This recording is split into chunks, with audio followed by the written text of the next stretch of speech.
Welcome to the Emotional Balance Sheet Podcast, your guide to help you manage life, money, and multiples.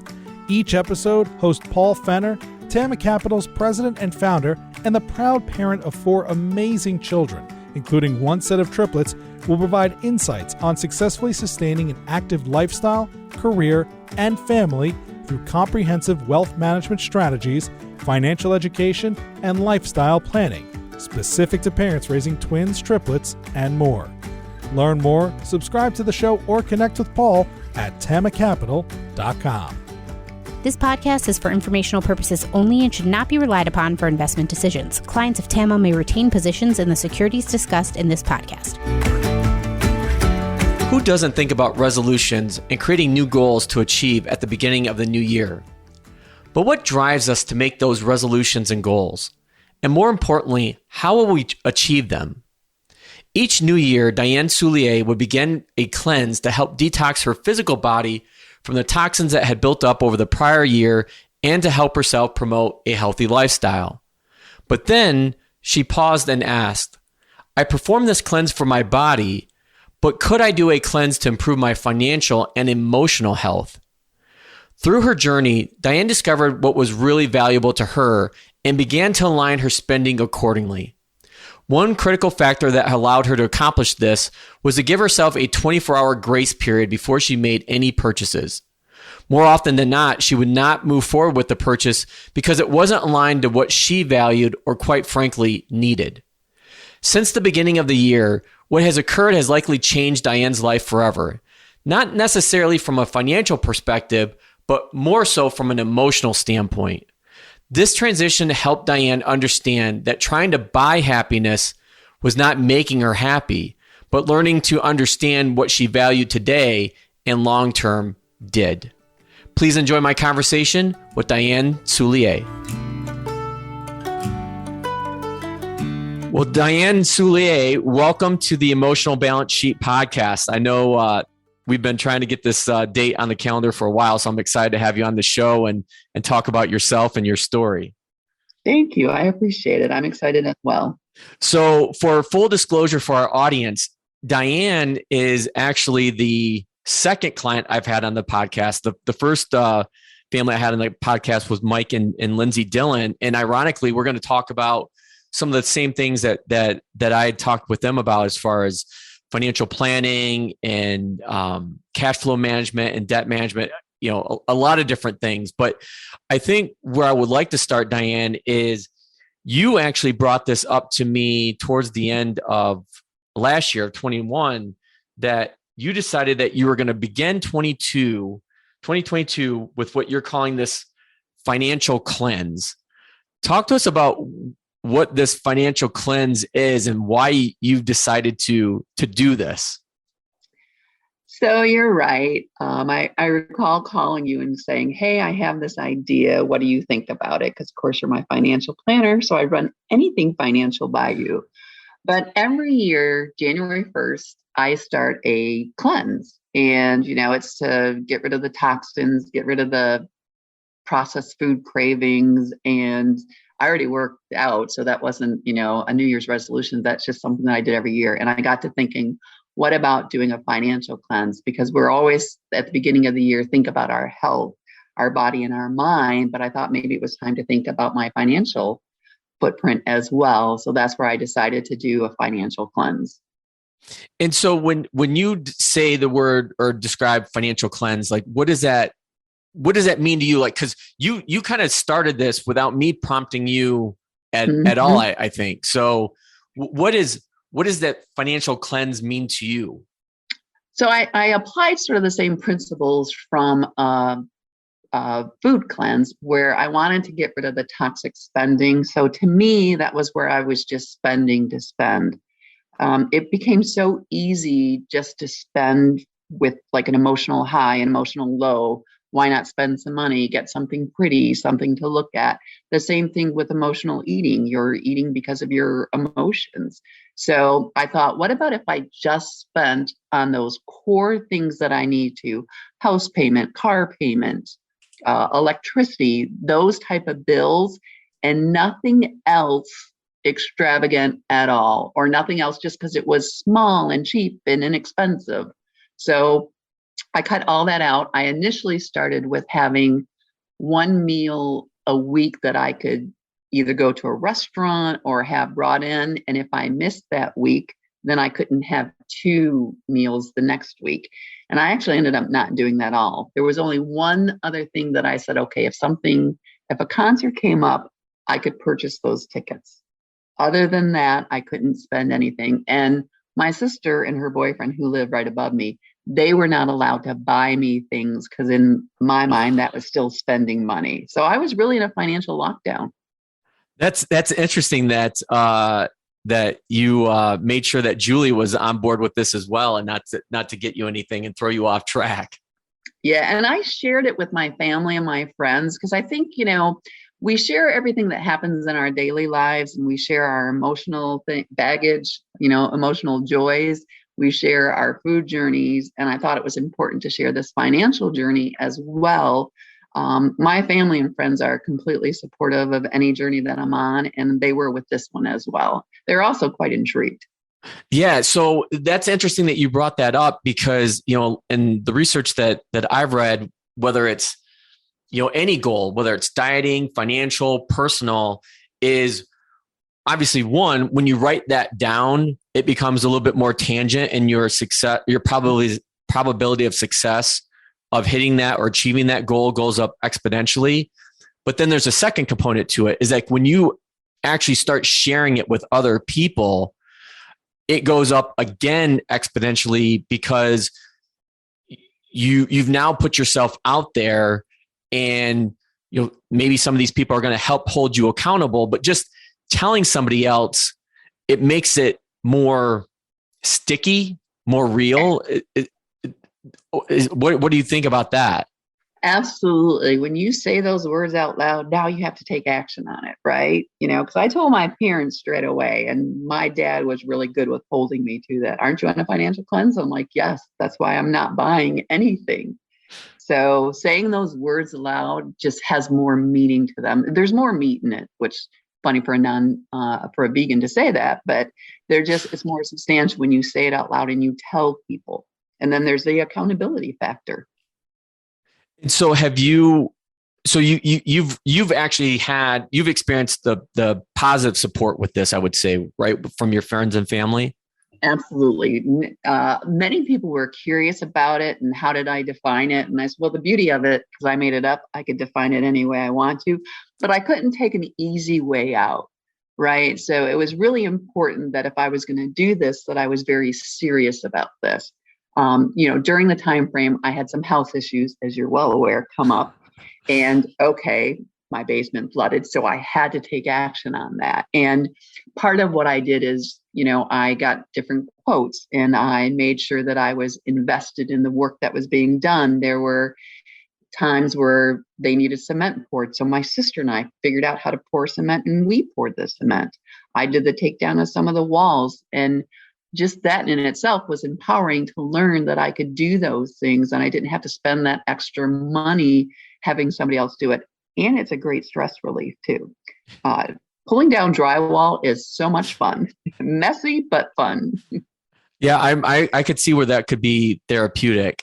The one thing that's interesting so far has been the word emotional. You've used that several times, and I'm curious to find out, in this first, 3 months of the new year, what have you learned emotionally about yourself and your relationship with money and how you spend? Because you've heard me say this ad nauseum before. I know I've said it on this podcast many times, but I have this phrase where the checkbook doesn't lie. What you value is what you're going to spend money on. And if you want to make a change, and really focus on what you value, then your spending has to change with it. Right. So I would purchase things. I would be up late at night. I might be going through Facebook or just looking online, and suddenly an ad would pop up and I would be like, oh, I need that. And I would just buy it without a second thought. I think that I was, there are different terms like fog eating, emotional eating. And I was doing that with spending. I was mimicking how I used to eat by spending. And I realized as I took a look around my house, I had just recently, a year ago, moved cross country from California to Chicago. And I had all this stuff that I had never unpacked when I was in California, and it was still here. And it was most of these things, I'd say 90% were things that I bought spur of the moment. They made me feel good when they showed up. It got to be like Christmas because I didn't even know what box was what, but then I never used them. So you just had to take a moment and say, why are you buying it? What are you trying to achieve with what you're buying? And when there's not a good answer that I'm buying it because I need it for this, or it will help do this, it was just, I'm buying it to make myself feel better. It wasn't a need. And seeing my monthly American Express bill, I would be almost in a panic each month. I'd pay it off and say, I'm not going to do that again. But within a couple of days, you forget about that shock. And so that cycle just kept repeating. And actually, that's a really good point. Like, so how have you found ways to break that cycle? Well, one of the things that I implemented after I sort of said, okay, the financial cleanse was great for a couple months. Now what do I do? It's just like you go on a cleanse for your health and you do it for however long. The whole intent is not to go back to what you did before, right? It's to change those patterns. So I put myself on a 24-hour hold. If I felt that I needed something that was outside of the routine, utility bills, house payment, car payment, I had to give myself 24 hours before I bought it. And I still do that today. I wait 24 hours before I purchase something. It's kind of like that email you want to send when at work, when you're angry or frustrated, but you wait 24 hours. And then when you read it, you think, wow, glad I didn't send that. Yeah, so it's exactly. The same thing with a purchase, right? Wait to see if you really want it. So did you, with having that 24-hour, I guess, grace period, if you will, did you find yourself not purchasing a lot of items then? I did. My spending has gone down tremendously. I had a couple high bills because of house repairs, which, you're well aware of, but that was it. Other than some recurring payments for some of the utilities, I didn't have those big purchases, or I didn't have, what's worse than the big purchases are all the small little purchases that add up to a lot. Yet what do you have to show for that? Right? I had a bunch of stuff that sat in a pantry that I never looked at. So one of the things that I did do is I took all this stuff, and where we live, we have this wonderful Facebook group, and I'm sure that many places have them. People just aren't aware of it, that it's a buy nothing exchange, and you basically post things you want to get rid of, and people come and pick them up, and then they're gone, and then they get value out of something that you purchased that you're just not getting any value or use out of. It's put away. And that within itself, there were some people that were really in need of a few things, and I was able to give them some stuff, and just their gratitude was great. Now, that didn't create the cycle where I'm going to go out and buy a bunch more stuff and do that all over again, because I'm not, but it felt good to offload it. It was sort of like getting rid of some of my emotional baggage, if you will. That's interesting, because one of the conversations that Teresa and I have been having over the last couple of months is that we went through our own financial planning review, and the one thing that always pops up is Starbucks. And when we look back at, and I don't drink coffee, like Teresa's the only one that drinks it, and occasionally she'll get, well, shouldn't say occasionally, but often, like when one of the kids are with her, whether it's the triplets or Mackenzie, she'll end up getting them something, because kids are kids, and they're like, oh, well, can I get this? Can I get that? And at the end of the year, we found out that we spent $2,950 at Starbucks. Now, full disclosure, you and I are both shareholders in Starbucks, so we're definitely helping to prop up the revenue when it comes to that. But the one thing that was interesting about the conversation with Teresa was like, how does that make you feel? Like, I'm not shaming anybody that spends $3,000 a year at Starbucks, because obviously I'm part of that group now. I'm sure that there's people that spend a lot more, but it's coming back to ask that question that you raised. What am I getting out of this? And for Teresa, it's a way to start her day. It's part of her morning routine, which I have no problem with, because if that helps her to get her day going or to give her that emotional jolt that she's looking for, then that's valuable. That's part of her value chain, I guess, if you will, for lack of a better term. And that's okay. And that's where I always come back to that phrase, the checkbook never lies. Show me what you spend, I'll show you what you value. And for her, that's really important. So to take that away, I think would be a disservice, if you will. Right. And, one person's value may not be another person's. And so everyone has their own unique value. I was going to Dunkin' Donuts often because it was my opportunity early in the morning to go for a walk before I started my day, take a break from the animals whom I love dearly, but, just, it was my own special time. And then I saw that bill too. And I'm like, yikes. So now I make coffee in the morning here. This is just mine. This is nothing with Teresa. I make my own coffee and I just spend 15 minutes drinking a cup of coffee and just having my alone time. No laptop, no phone, just everybody sitting, relaxing for a few minutes. And that's how I can start my day. And part of what I looked at too with the money was, okay, I spent, let's say, $2,000 on coffee. I didn't look at what else I could buy with it, but how does that impact my retirement, right? Because that to me is my end goal. I want to be able to retire before I'm, 65, 67.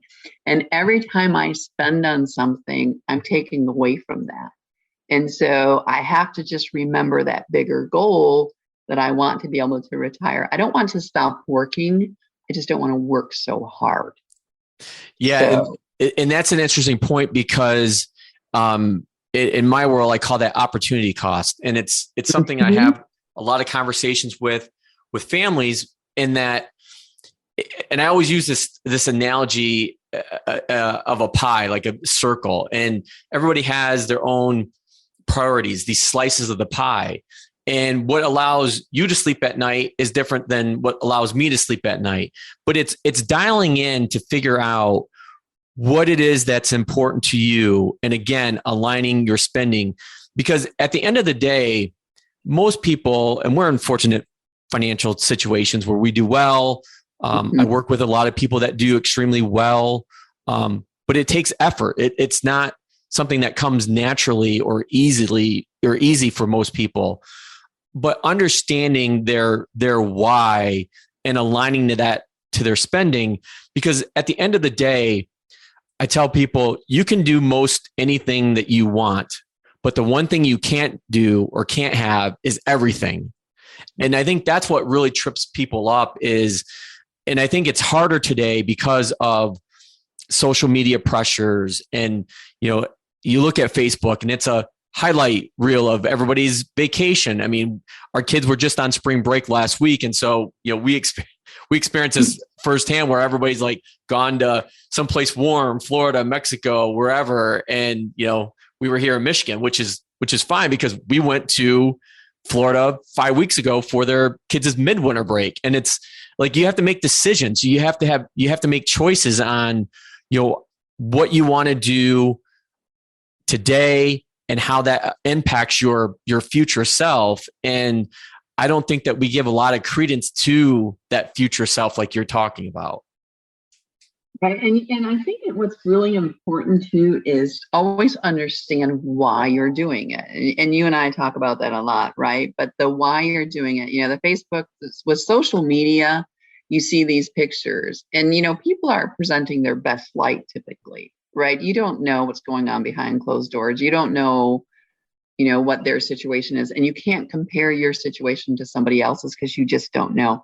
And if you're constantly comparing, you're constantly trying to keep up, and that will never work. So, other than concert tickets, because yes, I will buy as many concert tickets as I can, but we also have a limit. We don't just spend to spend. But you really need to continually ask yourself why. And that's one of the things I've still carried with me through this cleanse, is why am I buying it? Why do I want it? What do I intend on doing with it? And when that's part of that 24-hour cycle, right?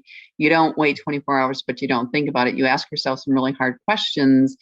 And then if, it passes the muster, yes, you buy it, but then maybe you don't, because typically within that 24-hour period, you forget about it. Right. Right. So, and if you're not obsessed over it, then you probably don't really want it. Were there any other guardrails besides the 24-hour period that you had put on yourself when it comes to spending? If it were a bigger purchase, I might talk to someone, typically my sister. I would look, again, I'd look to see, how am I going to use it? Am I just going to put it in my pantry? Is there a need for it? When I work from home, so when I would do clothing purchase, do I need 5 sweaters or 7 sweaters or 10? Because honestly, who's going to see them? It's not like we really go out, right? So it's just rethinking everything that I was spending and how I was spending. And that has just continued over. The thing about a cleanse, and I know that I mentioned this earlier, if it's just a temporary thing, you really haven't changed anything. You've changed something for 30 days or 60 days, and then you've gone back to the routines. So that why that we talked about, understanding the why, taking a moment to just breathe and see if you really need it.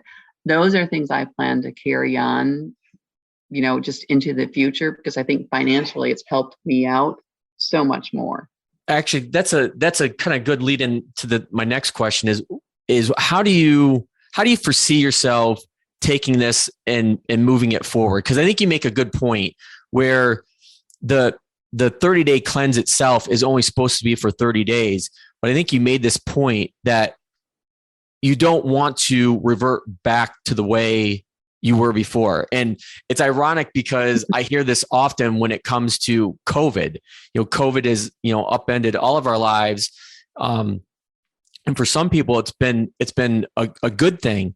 And so rather than going back to the way things used to be, how do we make that permanent shift, if you will, to something that's going to make our lives better going forward? I think it has to be you being honest with yourself and holding yourself accountable, because it's so easy to get back into that. Well, I'm just going to buy this little thing and this little thing. It really doesn't impact me, but it does. Again, those little purchases add up. So holding yourself accountable, asking questions, trying to determine if you really need it. Not spending so much time on Facebook and social media to see all that, right? I can just go window shopping and not buy anything and have a great time. Whereas before, I'd see it, I'd want it, I just go in and get it, because my philosophy was, well, I can, but I don't need to. And that's hard too, holding yourself accountable, realizing you don't need those things. You may want them, but do you really need them? Now, that's not to say when I reach some type of goal, I might go out and buy something, but then again, I might not. I'm trying to find different ways of rewarding myself, both tangible and intangible, that don't have to center around spending money. One of the points that you made earlier that I want to come back to, that I don't think I've really talked about on the show over the last couple of years, has been this idea of what retirement looks like.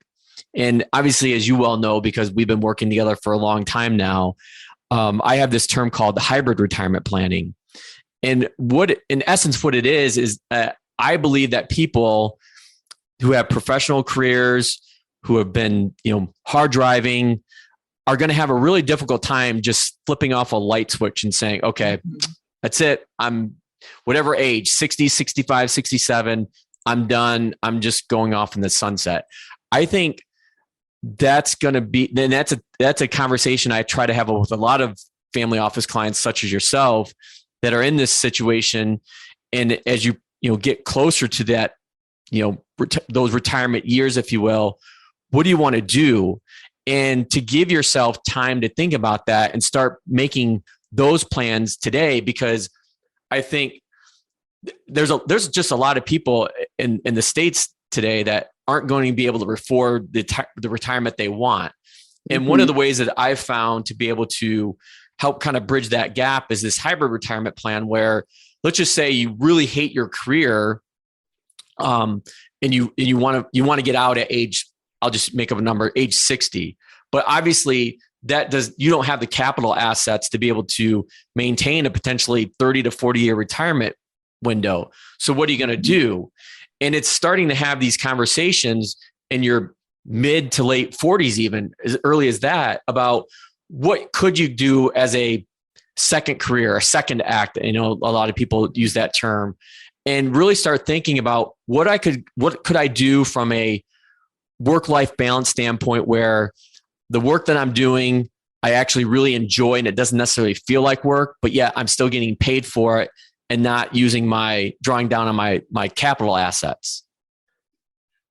So that's a really big thing. And you and I have talked about that for a while, because I don't want to work in the environment that I worked in, because it was an operational role and it was 24/7. And I mean, you well know, because we couldn't even find time to talk. It really was 24/7. My day started Sunday at 7 p.m. and it did not end until Friday at 8 p.m. because we were just 24/7. I recently moved out of that role into one that is a support role, and it's just so much different. I don't feel as big as a need to exit as I did before, because I actually have that work-life balance. But I know that someday I am going to leave, but I'm the type of person that I'm not going to be able just to sit. So I've started to think about, okay, I thought I wanted to be a dog trainer. And I started working with a dog trainer and going on dog training sessions and reading. And then I realized that's maybe not what I want to do. Maybe a dog sitter would be great. Right now, I couldn't do that because of my dog is a bit reactive. So that's not something I could do now. What else do I want to do? So I'm taking time to think about the things I want to do and then try exploring them and know, how do they fit? I mean, does this fit well? Is it something I see myself doing? Is it something that I'll make enough money to do the things I want to do when I do this hybrid retirement? Will I have to add something? What I don't want to do is end up leaving and finding out I have to work 10 jobs just to have what I want when I retire. So I'm trying those things on right now to see how they fit, and then eliminating what I don't want. But in the meantime, my job has changed. It's just so much more enjoyable. I don't have those stresses that I had before, which makes it much easier. Yeah. And I think what you hit on there, I hope really resonates with the audience, is this whole concept of test and learn, try things, see how it fits, see how you like things. When it comes to doing something else as a, post-secondary career, if you will, because I think, if you wait until the end, then it's too late. It's like anything. Right. The best day to plant a tree was yesterday. The next best day to plant a tree is today. And so, and that's what I try to do in the work that I do with families like yours, is plant seeds and to get you thinking. And as you know, and a lot of families know, it's about the emotional side of the work that we do together, not necessarily like the dollars and cents. That's a foundational piece of what I do, but it's certainly not the most important piece. Everything. It's funny how often we've used the emotion piece of things, right? Emotions tied to so much more than people realize. I absolutely love animals. I have 2 rescue animals. I would have more if I could. And so that's why I thought dog training would be just a natural thing for me. And then after spending time, I'm like, and watching someone that I really admire who does it, who helped me with my dog, that to me was exhausting.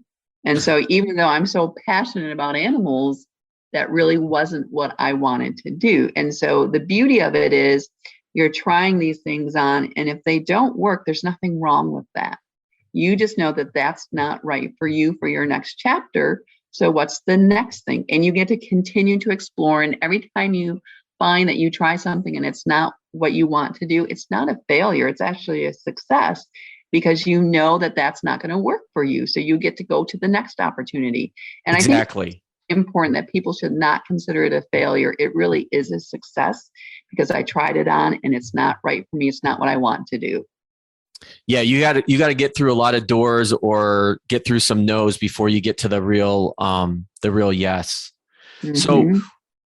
So, as we kind of start wrapping up our conversation, one thing I want to come back to is, what has surprised you most about, the initial financial cleanse that you went through, and then the offshoots, ramifications of going forward with this new Diane, this new spending journey that you're on? This is embarrassing, but I spent a lot of money. I didn't really realize, because I don't balance my checking account or anything like that. Who writes checks anymore anyway?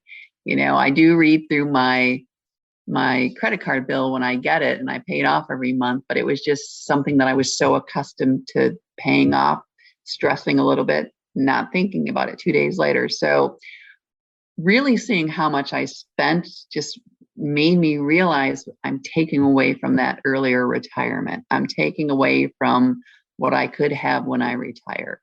So that is in the forefront of my mind now for anything that I purchase. I bought a house, and it's unfortunately had to have quite a few things done. And every time something pops up, it's a stressor, but I know that I have the money set aside to deal with it. I don't stress out as much. And then I also know that when it's fixed properly, and I'm not going to have it come up again. So that helps out. But just the unnecessary spending that I was doing to, again, cover the emotional gambit, the highs and the lows, and just not having money provide the emotional relief that I need. Because, it's that rush you get from spending it is so great. But then it's the, oh my God, why did I buy this? What was I thinking? Then the guilt comes in. So then it's just this cycle that you go through, and being free of that cycle is just, it's like relief.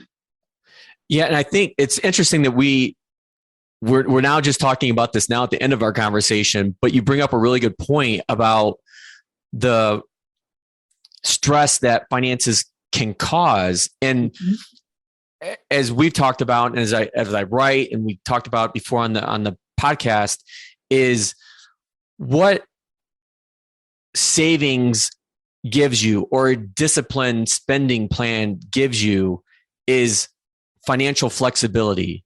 Mm-hmm. And when you have that financial flexibility, you take a lot of stress and pressure off of your lives and in the lives of the people around you.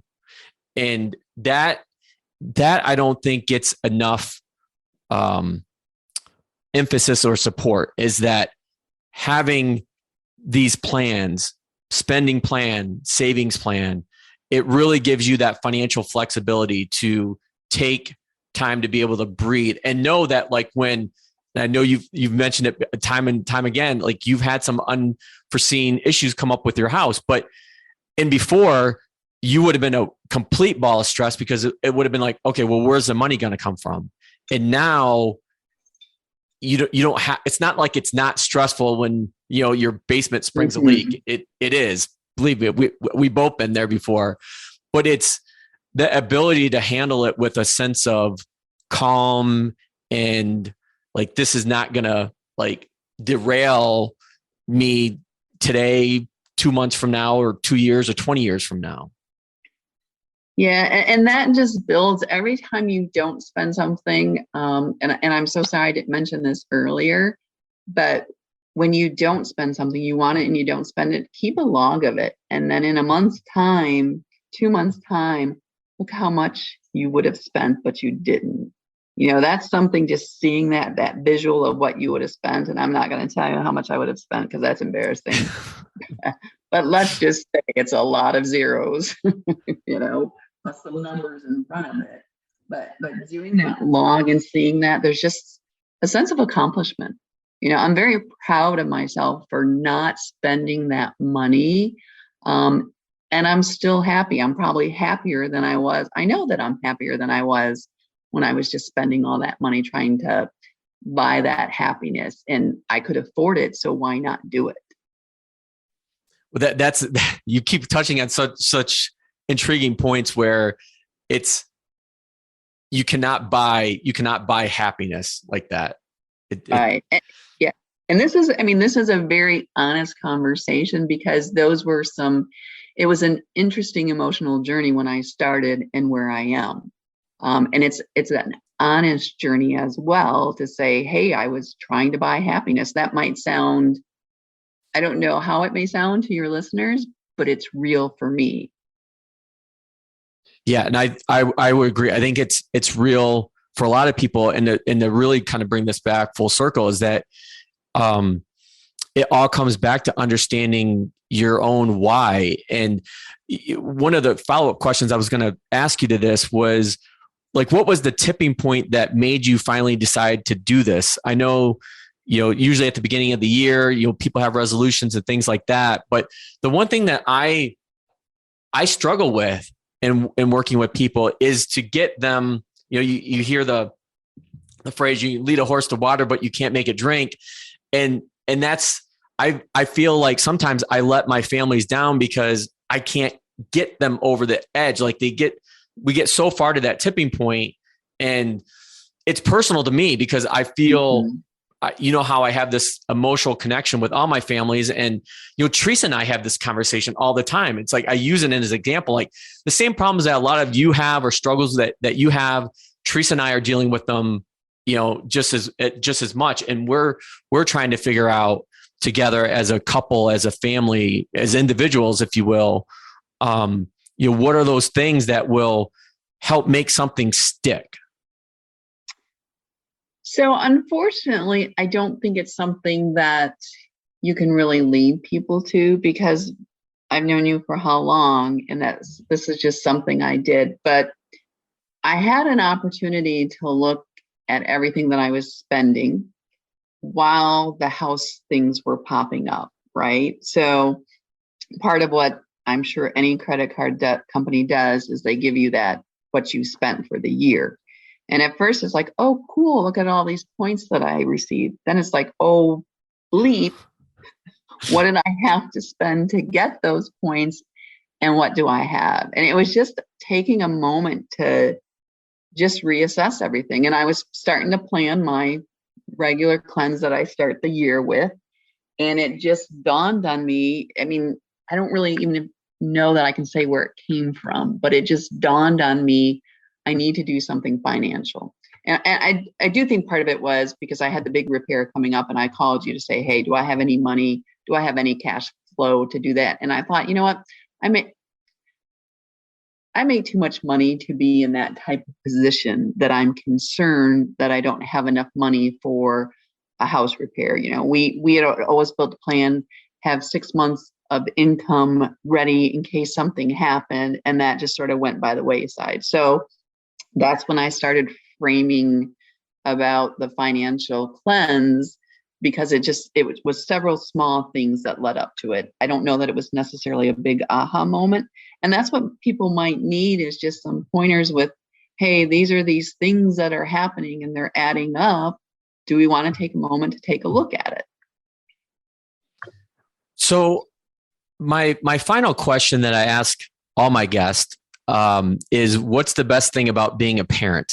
And I know that you don't have kids, but you've touched on this as being a animal lover. And I know how important that is to your life and how you've rescued animals. So let me twist that question around: is what has been the best thing about working with the animals that you have over the course of the decades that you've been doing this?